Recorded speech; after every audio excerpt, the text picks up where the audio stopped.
What's going on, y'all? It's your boy Cool Colas here, and you are now tuning into a new video on my channel. But before we get on to the topic for today, I would love it if you did a few things. Hit the like button, subscribe button, share button, and bell icon so you get notifications for whenever I come out with new content on this channel. And then when you are finished watching this video, leave me a comment below and I will get back to it when I am done speaking about this topic. For today's topic, I want to talk about something that was asked of me on Instagram. This was a post request that was given to me from my Instagram followers. And the topic that they wanted me to talk about is, can you be pro-black and religious at the same time? So let's get into it. The short answer to this question is yes. But I think that there needs to be some level of breakdown so people understand why the answer to this question is yes. A lot of people who are black and are religious often question whether or not they can be considered pro-black because of the fact that they're religious. I've had this conversation with at least 3 or 4 different people who are strong in their faith. Now, this is what I want to say just a little bit about myself. I'll give y'all a little bit of personal so you kind of understand who I am and where I'm coming from with this perspective. I'm not a super religious person myself, but I am very spiritual. I believe in God. I believe in the presence of a higher being. I believe that there is some type of value in having that type of belief system. Now, I don't knock people for the different religions that they practice, but what I do think needs to happen is for us to have a conversation about how some of these things that we're talking about are separate. A lot of people like to conflate this idea of religion with having a church community. And one of the things that has made me hesitant in the past is the leadership in the church community. And the reason why is because most of people's hesitance with embracing the idea that religion and pro-blackness can be two things that can be mutually exclusive is because they're conflating this idea of religion with both religion and the church community of someone who's within that religion. So whatever church you may attend, the community and the leadership, they're conflating that with that person's actual religion, which I don't think is the same thing. Now, some people like to make the argument that when it comes to religion, a lot of them were bastardized because you had the white supremacists who were giving black people religion in order to give them quote unquote hope during, Jim Crow and before that during slavery times. And that they were giving them something that was a falsehood. And it was, again, a bastardized version of what they originally celebrated. Now, there were forms of Christianity that black people did celebrate back in the day.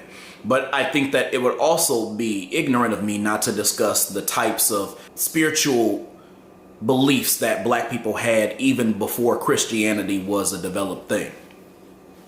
One of the things that black people used to believe in, specifically foundational black Americans, is hoodoo. And they used hoodoo quite a bit. Our ancestors did to create a lot of different things for them, such as they were able to, manifest things like such as their with their health and with their finances and all different types of things. There was a whole system to this. So hoodoo was something that was very prevalent in foundational black American culture. And we can have another video where we talk about that all the way through, but I wanted to just stay on topic and also say that black people have been spiritual since the beginning of time, and they've always had some type of belief system. When it comes to my belief system, one thing that I have a strong belief in is the power of melanin.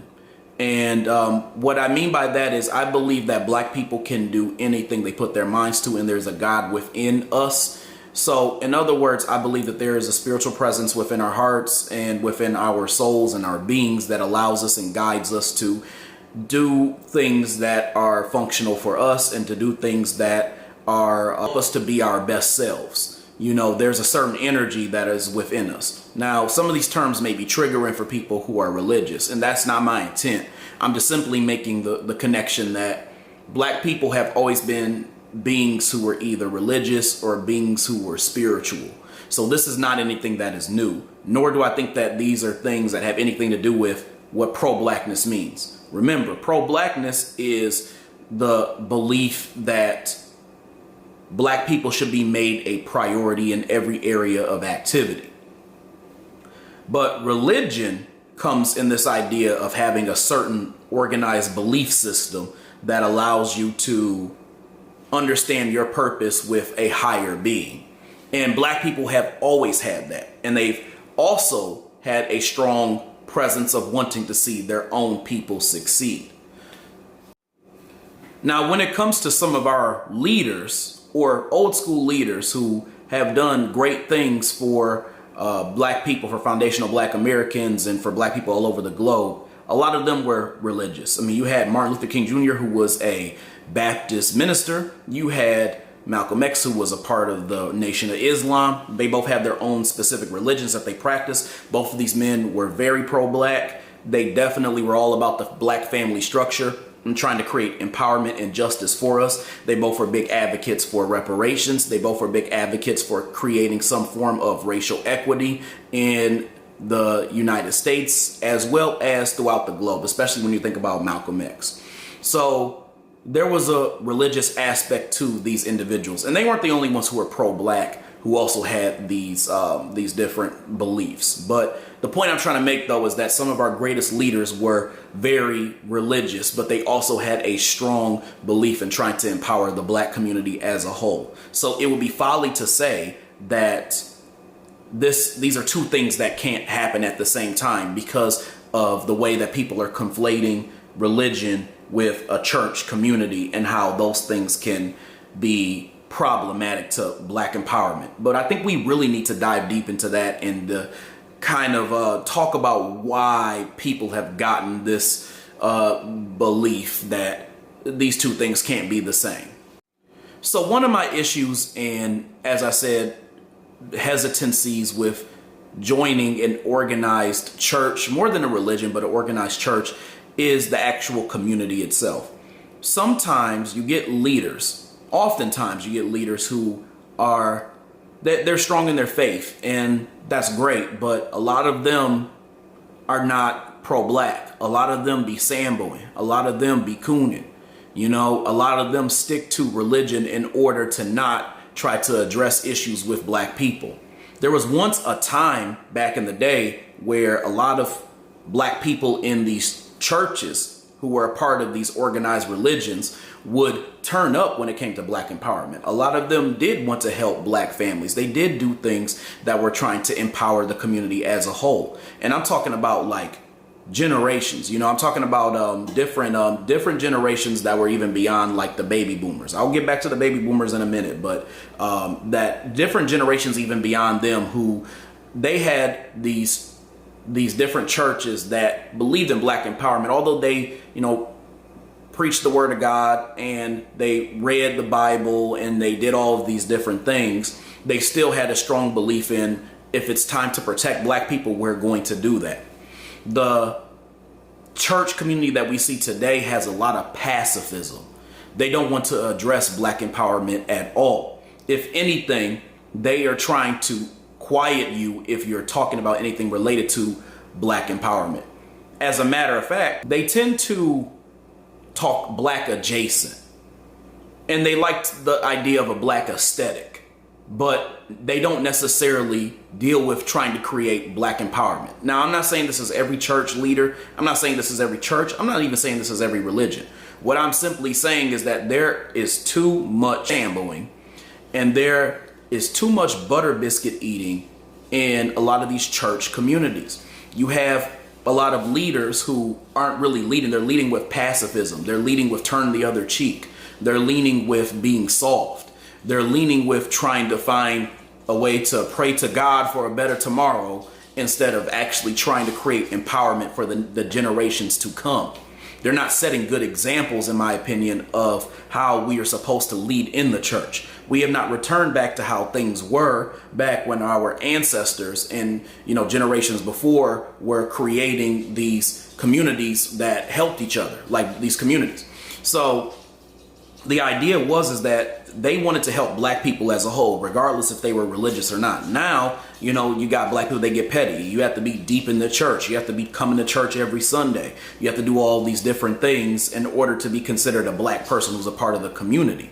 But the reality is that the mission of black people in the church should be to want to be a service to all people, regardless of what their religion is and what their faith is.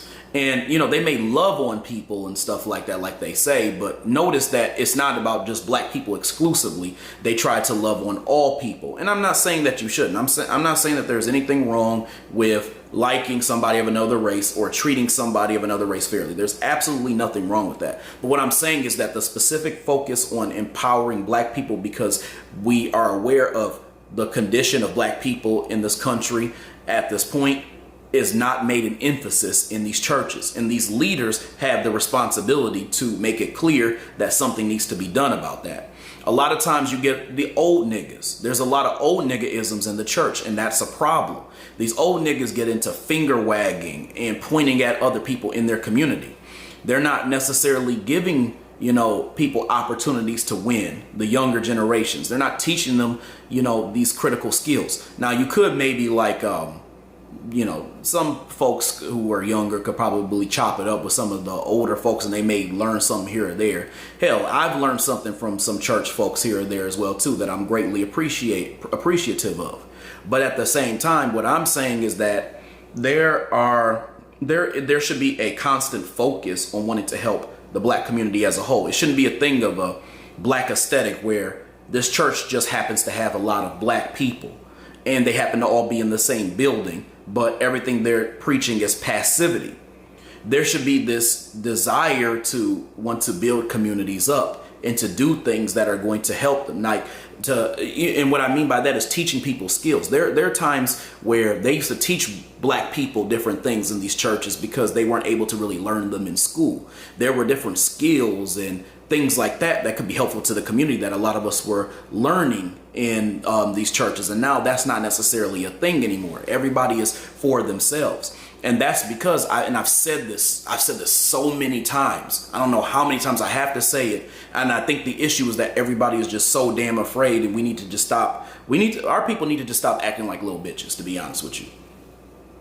The problem is that when old niggas have leadership, they're going to lead with passivity, and they are leading black people into a state of not fighting for the empowerment of future generations. They are trying to have people be individual successes for themselves. That is a overall problem. There's a lot of ego in the church. There's a lot of greed in the church with these leaders. There's a lot of misguiding in the church with these leaders. But the problem that I have ultimately with this is they have all the tools and all the recipes to create a space for black empowerment. You have all these black people who have gathered in this same space to worship. It's so easy to now have sessions and different things where you're actually having people learn skills so that they can go and they can help their community, do a church service, do an actual service for people. Because that's what church is supposed to be all about anyway. You're serving other people just as God would have wanted you to. So I think my point here is that has been lost. It's all about, you having to be a part of that church in order for you to be, someone who's helped. Now, they may go out their way and help people here or there or, that type of thing, help visitors and be welcoming to visitors. So I'm not saying that that's not a thing. And I've been very greatly welcomed in a lot of the churches that I've been in, especially with my wife. But the point that I'm trying to make, though, is that I think that there needs to be a step above that, which is there needs to be a level of empowerment and being able to empower black communities, since this is where black people are able to congregate the most and black people come together the most. I think another problem with poor leadership in the church is that you can't build up strong pro-black young folks as well too. There are a lot of the young folks who are in the church, the few that are there, because I know that's starting to dwindle a little bit, especially with younger generations. A lot of them are looking to have somebody who they can emulate in behavior and in mindset. But if you have a bunch of folks just samboing, then you're not going to have like good leaders who are going to help you to build up strong black communities. You're not going to do anything that's going to want to, you know, make us a success as a group. The reality is that a lot of it is going to be a lot of political shilling and, again, passivity, a lot of integration talk and things like that. And even if racism and things like that are talked, it's usually like overt racism. It's not where you usually don't talk about the systemic practices and the things that happen to black people on a regular basis. Those aren't usually in a lot of the mindsets and in the belief systems of a lot of these church leaders. The other problem with a lot of these churches is, you know, it's a lot of shucking and jiving and a lot of hooting and hollering and doing all types of circus acts and all types of shit. It's just a big ass minstrel show. And then on top of that too, y'all are a political embarrassment, because a lot of these old niggas who are in the church like to have presidential candidates who have historically done terrible things to black people up in their mix, trying to celebrate with them and all this other stuff, and then they endorse them. And it's like, how can you sit there and do this and then preach black empowerment? It's hypocritical. You're sitting there uplifting people who are historic white supremacists. You're sitting there uplifting people who have historically done terrible things to black people. Like, think about when they have, you know, Joe Biden come to the church and everybody is basically kissing his white ass. And when they have Kamala Harris up in there and stuff like that, they are uplifting people who have been completely harmful to the black community.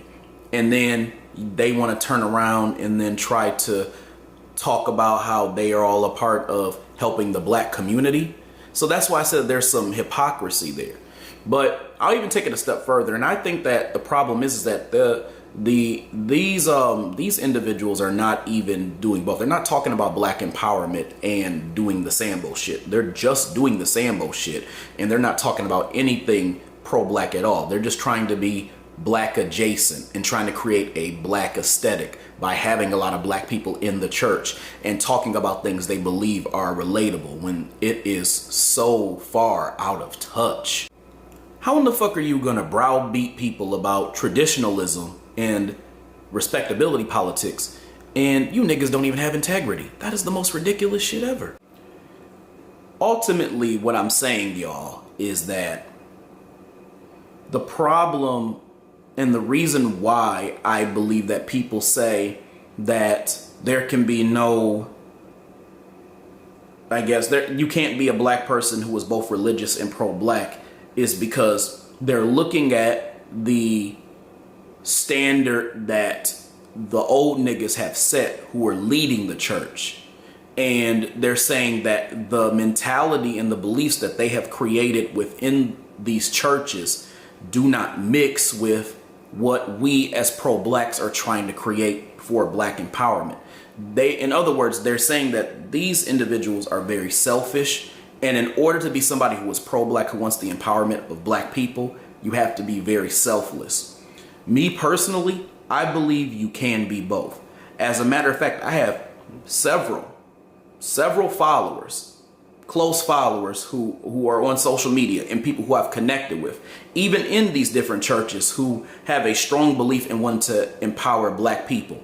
And if at least they don't have the vision on how that's going to happen, they support when folks like me start talking about these types of things, and they understand why it's important for us to embrace a lot of these pro-black values. So there is some level of hope there, I believe.